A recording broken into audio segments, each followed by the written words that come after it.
here is a two-bedroom property in LEPHAHLE or Ellis. It's a main mining town in Limpopo. So this is the property on the outside of the block. On the inside looks pretty clean. Looks almost newly renovated. The first thing that I'm noticing here is there's no tenants. It's obviously an empty unit, so at least I'm going to need tenant placing costs, and maybe I have to get a managing agent just to find and vet a tenant, which is fine. It's not a lot of work. Oh, I see an aircon there. That's cool. That's a nice value add to a prospective tenant. It obviously looks safe with your burglar bars and stuff. Kitchen looks good. I would say there's zero renovations required here because it looks like it's been newly renovated and very neat, very clean. Yeah, looks good. Looks like a nice two-bedroom apartment in the heart of Limpopo. Let's see, two-bedroom, asking price of just under 300,000. Rates and taxes of 450. They haven't put levies here.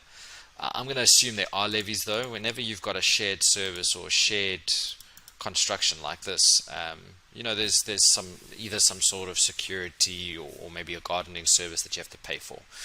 Okay, so we have enough information. Let's open up the app. I'm going to take my URL and put it here. Asking price of 2.9. I'm going to go in at probably about 260. I've opened up my pocket lead. It tells me that you could probably get about 4,200 in that specific suburb in Limpopo. Let's go to step 2, buying costs. Okay, so we open up the transfer. We said we're going to go in with an offer of 260. So 260,000, let's say 10% of that is 26, so 246.4 would be our loan amount. That would be the 90% that the bank would loan us. Sectional, no, and we are registering this in a company. Calculate. So bond costs are 27,500. Refurb, I'm going to put it at 0 because, wait, sorry, I need to put your tenant placing costs. Here we go. So tenant placing costs is the cost of placing a tenant. Usually, most agents will charge 1 month's rent.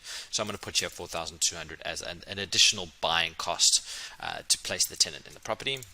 Refurb, I'm going to leave as empty because it looks like it's in great condition. We skip through to the finance cost, 90% at 9.5% interest, your cash flow. So the first expense we have to look at is levies. Again, there are no levies here. It could be that there aren't levies. I find that a little bit suspicious, so I'm just going to put a budget of 500 there. And your rates and taxes are 450.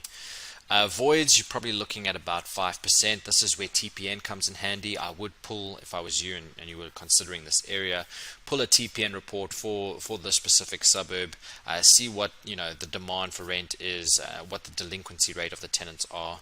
If you're not sure how to use TPN, go check out my videos on YouTube around TPN and you'll get some knowledge there. Management fee of 8%, maintenance of 5%, or maybe 3%. It's in really good condition. So you've got a cash flow here of 346. Let's see what the return on investment is for this specific building. 7.2. That's comparable to what you might get at the bank. So I would probably say that that's too low a return to justify the risk that you're taking. You might have a tenant not pay, or you have to go through an eviction process with them. So although 7% is not bad, it's definitely not what I would consider good enough. Especially because you have to put in about 57,000 Rand of your own money. So what we could do is we could apply for a 100% loan. That might change the return slightly because you're using less of your own money. Actually it makes it worse because the financing cost would be quite expensive. So you'd have to, this is one of those rare occasions where actually putting more capital in and leveraging less from the bank is actually a better return. So at an 80% loan, you're getting 8.4%. So we might just change this to a 70% loan. Let's see if that return now shoots up to, yeah, okay. So basically, this is quite an interesting case where because your finance is quite expensive at 9.5% interest, it's actually better to get more of your own capital in the deal. If I just go here and I reduce my offer by 10,000 Rand to 250, I go back to my summary tab. I should hit now 10%. There we go. So 10% is for me a minimum figure that I'm looking for. So assuming that you can get a 70% loan, so you have to put in 100,000 Rand, your cash flow will be 900 Rand. You're getting a return of 10%. Are you tired of having more month at the end of your money? It's time to venture into property investing. And although it may seem scary, don't worry. We've created tons of resources to help you get started. From tools that help you analyze deals to online training courses to one-on-one specialized coaching. Click the link in the comments below and get started today.